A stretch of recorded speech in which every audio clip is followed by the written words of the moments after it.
কলকাতার ঐতিহ্যবাহী মনুমেন্টগুলির মধ্যে সবচেয়ে প্রথম যেই নামটি আমাদের সামনে আসে সেটি হলো ভিক্টোরিয়া মেমোরিয়াল। প্রত্যেক দিনই বহু পর্যটকদের ভিড় জমে এখানে। কেউ আসেন এই ঐতিহ্যবাহী নিদর্শন দেখার জন্য, কেউ বা আসে এখানে পিকনিক করার জন্য, কেউ বা আসে এখানে ঘোরার জন্য। তো আজ আমি চলে এসেছি ভিক্টোরিয়া মেমোরিয়ালে। এখানে আপনারা কিভাবে আসবেন, টিকিট প্রাইস কি রয়েছে, কবে কবে ওপেন থাকে, সবকিছু থাকছে আজকের এই ভিডিওর মধ্যে। তো চলুন ভিডিওটি শুরু করা যাক। তো সবার প্রথমে জেনে নেওয়া যাক এখানে আপনারা কিভাবে আসবেন। এখানে আসার জন্য বাস এবং মেট্রো দুটোভাবেই আসতে পারবেন। যদি বাসে করে আসেন তাহলে শিয়ালদা, পার্ক সার্কাস, বালিগঞ্জ এবং হাওড়া থেকে আপনারা বাস পেয়ে যাবেন। আর যদি মেট্রো করে আসেন, নিয়ার বাই মেট্রো স্টেশন হলো ময়দান মেট্রো স্টেশনের 1 নম্বর গেট থেকে বার হলে আপনারা পায়ে হেঁটে এখানে পৌঁছে যেতে পারবেন। তো আমি এখন পৌঁছে গিয়েছি ভিক্টোরিয়া মেমোরিয়ালের ঠিক সামনে। এবারে আমাদের সবার প্রথম কাজ টিকিট কাউন্টার থেকে টিকিট কেটে নেওয়া। তো এই ভিক্টোরিয়া মেমোরিয়ালের ঠিক বাঁদিকেই রয়েছে টিকিট কাউন্টার। শীতের মরশুম এবং উইকেন্ডের দিনগুলোতে ভালোই ভিড় জমে থাকে এই ভিক্টোরিয়া মেমোরিয়ালে। টিকিট কাউন্টার থেকে টিকিট নেওয়ার জন্য লাইন পড়ে গেছে, তো লাইনে দাঁড়িয়ে টিকিটটাকে কেটে নিই। এই ভিক্টোরিয়া মেমোরিয়ালের প্রবেশ মূল্য রয়েছে ভারতীয় নাগরিকদের জন্য মাত্র 50 টাকা পার হেড। এই টিকিটটা কেটে আপনারা বাগান এবং সংগ্রহালয় দুটোকেই ঘুরতে পারবেন। এবং শুধু যারা বাগান ঘুরতে চান তাদের পার হেড 30 টাকা করে টিকিট কাটতে হবে। এছাড়াও যারা আফগানিস্তান, বাংলাদেশ, ভুটান, মালদ্বীপ, নেপাল, পাকিস্তান এবং শ্রীলঙ্কার নাগরিক, তারা পাসপোর্ট দেখালে তাদের 100 টাকা করে টিকিট প্রাইস পড়বে। এবং এই দেশগুলো ছাড়া অন্য দেশের নাগরিক যারা রয়েছে তাদের জন্য 500 টাকা করে টিকিট কেটে তারপর ভেতরে প্রবেশ করতে হবে। এবং এই ভিক্টোরিয়া মেমোরিয়ালের মধ্যে আপনারা বিনামূল্যেও প্রবেশ করতে পারবেন। 3 বছরের কম বয়সী শিশুরা, প্রতিবন্ধী ব্যক্তিরা, স্কুলের ছাত্রছাত্রীরা, ভারতীয় সেনা, নৌবাহিনী, বিমান বাহিনী এবং যারা কলকাতা পুলিশ, পশ্চিমবঙ্গ পুলিশ এবং যারা পেনশনভোগী তারাও কিন্তু এখানে বিনামূল্যে প্রবেশ করতে পারবেন। তো কেটে নিয়েছি টিকিট, এবার এন্ট্রি করব ভিতরে। ওই দিকটা দিয়ে রয়েছে এন্ট্রি লাইন, তো এখান দিয়ে আমাদেরকে এন্ট্রি করতে হবে। প্রবেশ করে গেলাম ভিক্টোরিয়া মেমোরিয়ালে। এবং প্রবেশ করার পর আপনাদের কাছে বড় কোনো যদি লাগেজ থাকে বা বড় কোনো ব্যাগ থাকে, আপনারা এই কাউন্টারে রাখতে পারেন বিনামূল্যে। এখান থেকে ভিক্টোরিয়া মেমোরিয়ালটাকে দেখা যাচ্ছে খুব ভালোভাবে, আর কুয়াশার জন্য এখন একটু আবছা মতন দেখাচ্ছে। এটাই হলো ভিক্টোরিয়া মেমোরিয়ালের সামনের ফ্রন্ট। পিছন দিকে রয়েছে কলকাতার ভিক্টোরিয়া মেমোরিয়াল হল এবং তার সামনেই রয়েছে রানী ভিক্টোরিয়ার একটি মূর্তি। এখানে সিঁড়ি করা রয়েছে এবং তার ওপরে রয়েছে একটি চেয়ার, যার মধ্যে বসে রয়েছে রানী ভিক্টোরিয়া। এই ভিক্টোরিয়া মেমোরিয়ালের সংগ্রহালয়ে প্রবেশ করার রাস্তার পাশেই রয়েছে একটি বড় সাইজের ঝিল। এরকম ঝিল ভিক্টোরিয়া মেমোরিয়ালের প্রচুর রয়েছে। এখান থেকে এখন ভিক্টোরিয়া মেমোরিয়াল হলটাকে খুব ভালোভাবে দেখা যাচ্ছে।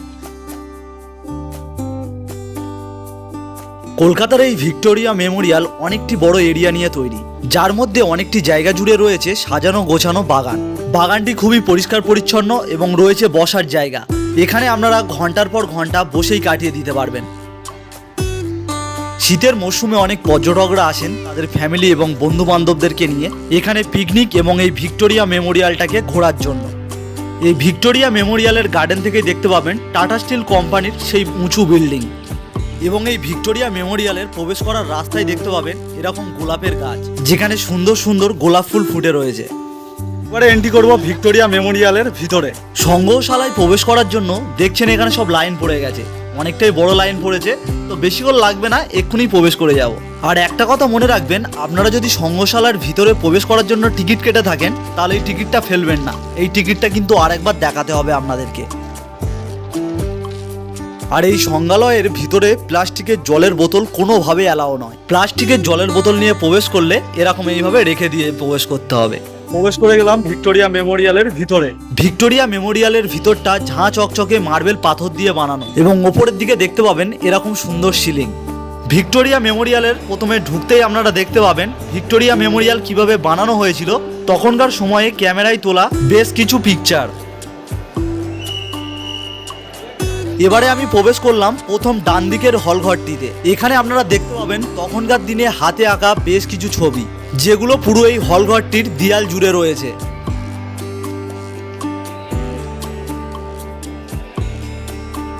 আর এটি এই হলঘরের মধ্যে তখনকার দিনে সব থেকে বড় হাতে আঁকা ছবি। এখানে দেখা যাচ্ছে তখনকার দিনে একটা বড় জাহাজের মডেল, আর এর ঠিক পাশে রয়েছে একটি পিয়ানো। আর এটি হলো রাজাদের ব্যবহৃত তখনকার দিনের একটি পোশাক। এগুলো ছাড়াও আরও যেই জিনিসটা আপনাদের চোখ এড়াবে না সেটা হলো ভিক্টোরিয়া মেমোরিয়ালের অরিজিনাল মডেল। এবারে এখান দিয়ে চলে গেলাম ভিক্টোরিয়া মেমোরিয়ালের পুরো মিডিলে। এই হলঘরটির পুরো মাঝখান বরাবর আপনারা দেখতে পাবেন রানী ভিক্টোরিয়ার একটি মূর্তি। এই মূর্তিটির ওপরের দিকে দেখলে আপনারা এই ভিক্টোরিয়া মেমোরিয়ালের ওপরের চূড়াটাকে দেখতে পাবেন। কত সুন্দর লাগছে দেখুন।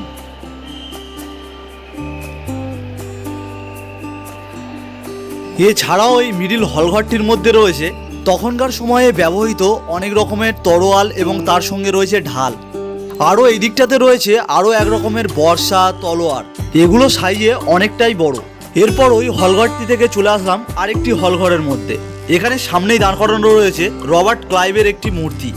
আর এই মূর্তিটির সামনে রয়েছে দুদিকে দাঁড় করানো দুটো কামান।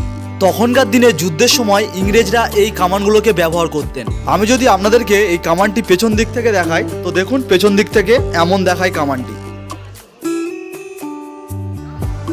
এছাড়াও এখানে রয়েছে তখনকার দিনে ব্যবহৃত বিভিন্ন রকমের আগ্নেয় অস্ত্র। এখানেও রয়েছে ছোট তলোয়ার, ছুরি। এখানে একটা মডেলের সাহায্যে ব্যাটেল গ্রাউন্ডকে দেখানো হয়েছে, যেখানে সাধারণত যুদ্ধ হতো। এই ভিক্টোরিয়া মেমোরিয়ালের মধ্যে অনেক হলঘর রয়েছে, যেগুলোকে বিভিন্ন ভাগে ভাগ করা হয়েছে। যেমন আরেকটি হলঘরের মধ্যে আমি চলে এসেছিলাম। এখানে রয়েছে বিভিন্ন আমাদের ভারতীয় মনীষীদের হাতে আঁকা সব ছবি।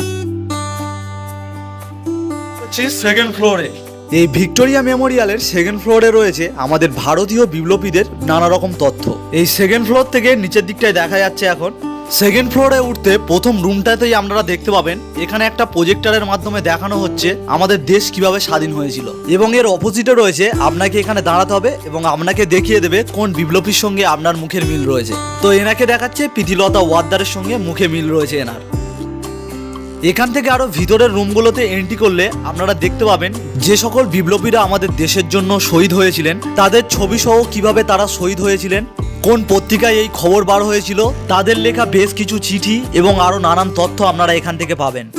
এবারে এখান থেকে যেই রুমটার মধ্যে এন্ট্রি করছি, এখানে রয়েছে আমাদের দেশের পতাকা। আমাদের দেশের জাতীয় পতাকা কোন সালে কেমন ছিল সেই পতাকা সহ নানান তথ্য এখানে দেওয়া রয়েছে।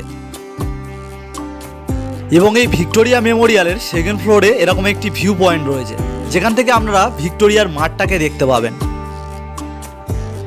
বেরিয়ে গেলাম ভিক্টোরিয়া মেমোরিয়াল থেকে। তো এখানকার ওপেনিং টাইমটা কি রয়েছে চলুন জেনে নেওয়া যাক। এই ভিক্টোরিয়া মেমোরিয়ালটা সোমবার বাদে সপ্তাহের প্রত্যেক দিনই ওপেন থাকে, সকাল 10টা থেকে সন্ধ্যে 6টা পর্যন্ত। তারপর এখানে শুরু হয়ে যায় লাইট এবং সাউন্ড শো। তো এই লাইট এবং সাউন্ড শোর জন্য টিকিট কোন টাইমে দেওয়া হয়, কত টাকা করে দেওয়া হয় এবং 3টে ভাষায় শো হয়, কখন কখন হয়, সব টাইম এখানে দেওয়া রয়েছে।